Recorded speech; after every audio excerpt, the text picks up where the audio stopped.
Hi hello friend, कैसे हैं आप लोग।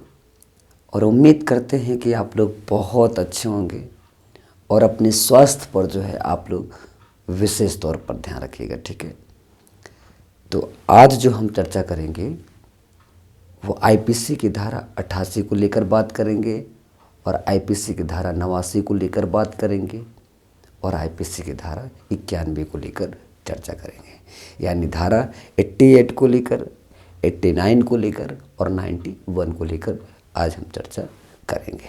ठीक है, तो इस पर चर्चा करने से पहले जो है आपसे निवेदन है कि हमारे यूट्यूब चैनल एकिला जुडिशरी सक्सेस पर जाकर आप लोग लाइक, शेयर एंड सब्सक्राइब करेगा और बेल आइकन की घंटी दबाना मत भूलिएगा। ठीक भैया, जिससे कि जो भी चीज़ हम पढ़ाएं उसका वीडियो का नोटिफिकेशन सबसे पहले आपको मिले।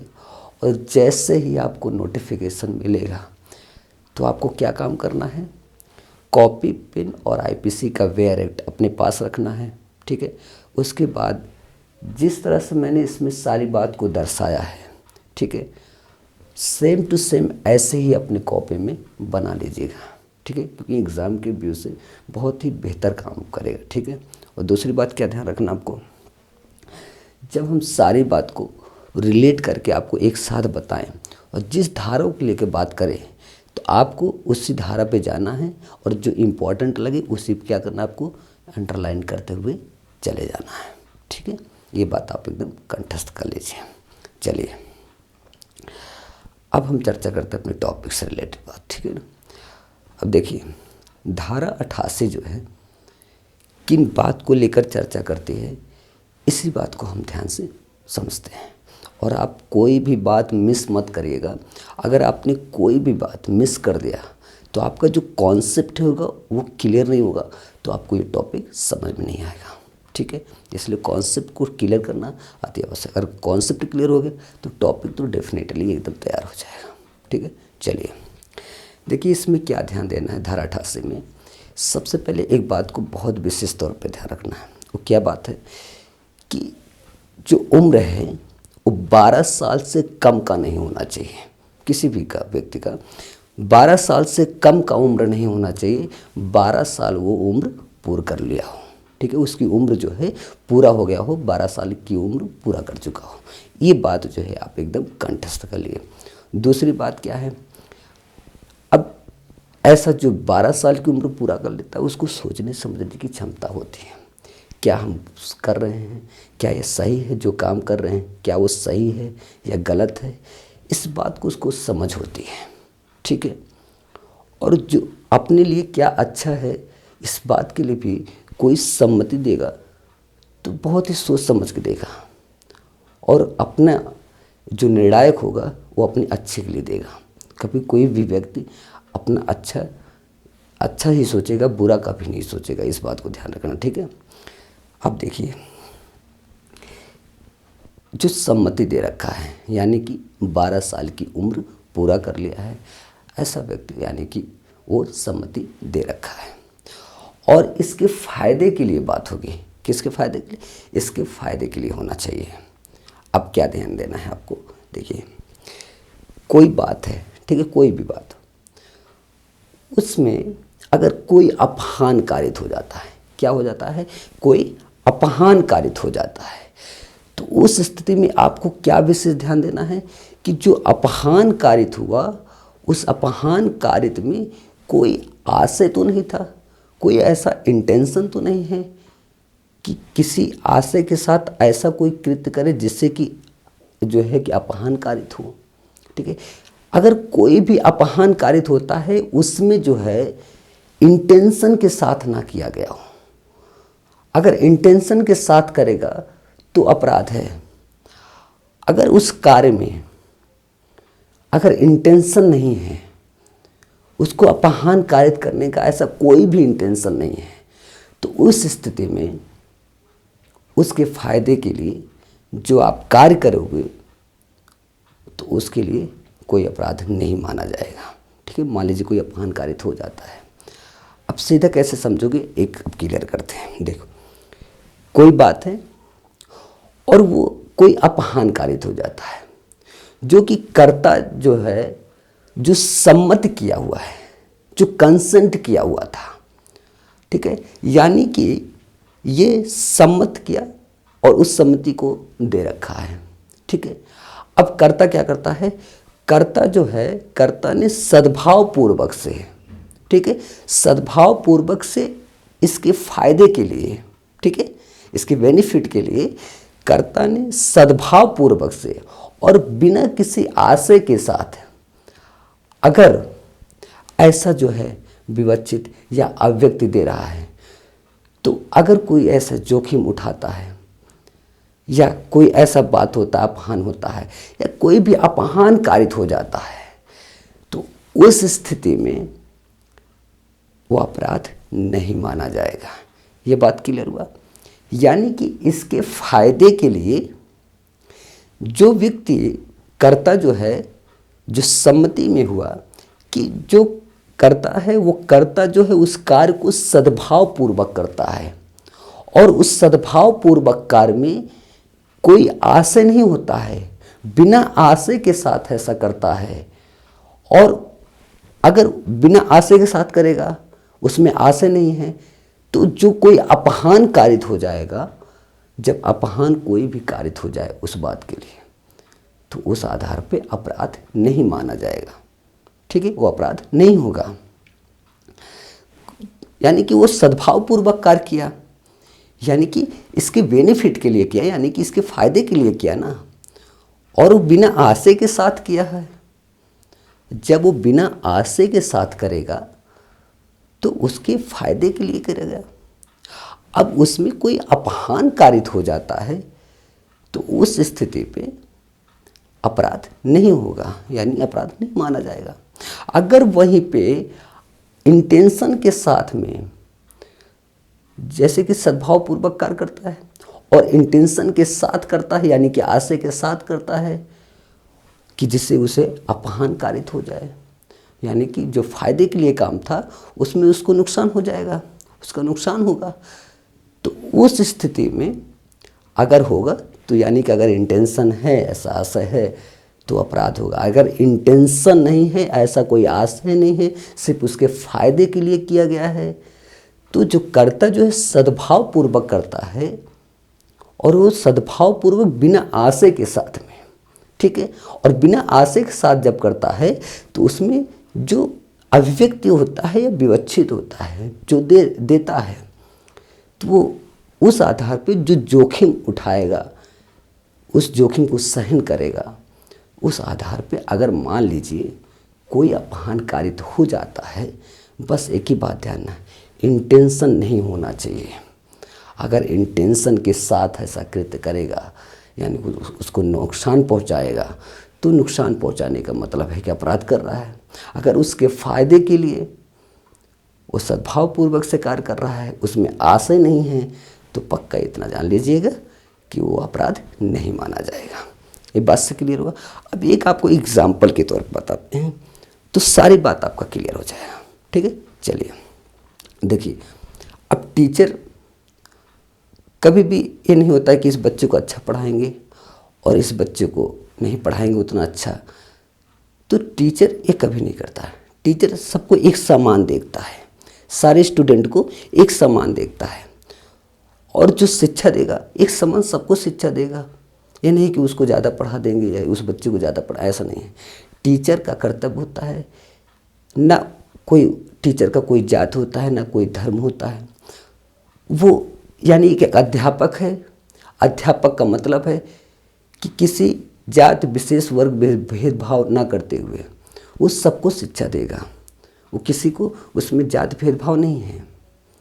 टीचर वो समझ लीजिए एक भगवान का स्वरूप होता है, वो जो है शिक्षा देने का काम करता है, सबको एक समान साथ, यानी एक समान देगा शिक्षा, किसी को ज़्यादा या कम ऐसा नहीं, सबको एक समान देगा शिक्षा, टीचर का कर्तव्य है।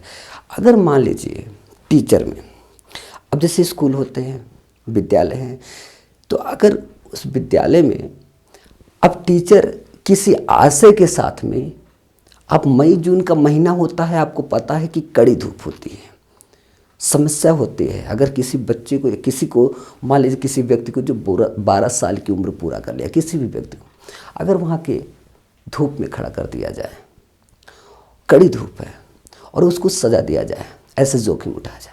लेकिन टीचर का कर्तव्य क्या है, वो किसी उसके माइंड में ऐसा कोई आशय नहीं है, यानी कि उसके फायदे के लिए ये किया गया है, ठीक है, कि थोड़ा जोखिम दें, हल्का फुल्का इनको दंड दें, नहीं तो ये पढ़ेंगे लिखेंगे नहीं, ठीक है। इसीलिए टीचर का उसमें कोई आशय नहीं होता है कि ऐसा इनको हम अपमानकारित करेंगे, ठीक है। वो मई जून का महीना है, मान लीजिए अगर दंड दिए कि जाइए धूप में खड़े रहिए, ठीक है, तो उसमें टीचर का कोई आशय नहीं है, उसके फायदे के लिए है, ठीक है। जब फायदे के लिए है, अगर मान लीजिए यहीं पे इंटेंशन के भाव से, और उसको जब तक विद्यालय का समय होता है तब तक उसको वहीं पे खड़ा रखने दिए, और डेफिनेटली अगर खड़ा रहेगा तो उसको बीमार होना है, चक्कर भी आ सकता है, कुछ भी आ सकता है, गिर सकता है, ठीक है। तो उस आधार पे अगर उद्देश्य के साथ में किया गया है, यानी कोई आशय है, कोई इंटेंशन के साथ में ऐसा कार्य किया गया है, वो भी सद्भावपूर्वक कार्य किया गया है, तो अगर उससे कोई अपमान कारित हो जाता है तो वो अपराध है। अगर वहाँ पे आशय नहीं है, उसके बेनिफिट के लिए है, उसके फायदे के लिए है, तो वो अपराध नहीं होगा। मान लीजिए कोई अपमान कारित हो जाता है तो उस आधार पे अपराध नहीं माना जाएगा, क्योंकि वो उसके फायदे के लिए उसको ऐसा थोड़ा छोटा मोटा ऐसा दंड दिए जिससे कि वो पढ़े लिखे, लापरवाही ना करे, ठीक है। ये बात आपको अब जहाँ तक उम्मीद है ये सारी बात आपको समझ में आ गया होगा। बस आपको 1 मिनट में ध्यान रखना है, क्या ध्यान रखना है कि जो सद्भाव पूर्वक से, जो कर्ता जो है सद्भाव पूर्वक से कार्य करेगा, उसमें यानी क्या नहीं होना चाहिए, इंटेंशन नहीं होना चाहिए, यानी कि आशय नहीं होना चाहिए। अगर आशय होगा तो समझ लीजिए कि वो अपराध है। अगर उसमें आशय के साथ, यानी कि आशय का ना होना, यानी कि अपराध नहीं, आशय का होना यानी कि अपराध है। ये दो बात, आशय का ना होना यानी कि अपराध नहीं, आशय का होना यानी कि अपराध। ये बात एकदम पहले लॉजिकल जो चीज़ें वो माइंड में एकदम कंठस्थ कर लीजिए, ठीक है। और उसके बेनिफिट के लिए होना चाहिए, ठीक है। अब जो भी अपमान कारित हो जाएगा, मान लीजिए बिना आशय के साथ, और वो करता सद्भाव पूर्वक से उसके फायदे के लिए करता है, अगर उस आदमी पे कोई अपमान कारित हो जाता है तो उस स्थिति में वो अपराध नहीं माना जाएगा। ये बात क्लियर हुई। अब देखिए ये बात जहाँ तक है सारी बात आपको क्लियर हो गई। अब चलिए हम बात कर लेते हैं धारा 89 पे, यानी धारा 89 पे बात करते हैं, ठीक है। अब देखिए किस बात को लेकर चर्चा करती है, इस बात को आप एकदम ध्यान सुनिएगा।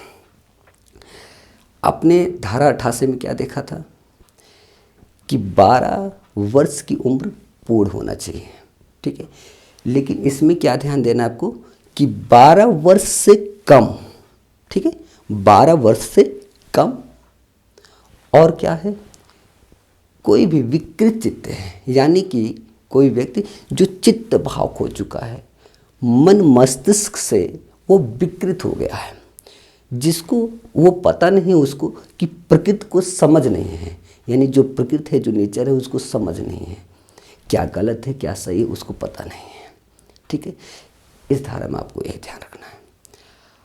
अब इसमें जो संरक्षक होंगे, इनके दोनों, जैसे विकृत व्यक्ति हैं या 12 साल से कम के हैं, तो उनकी जो संरक्षक होंगे, उनके संरक्षक से क्या होगा, सम्मति लिया जाएगा।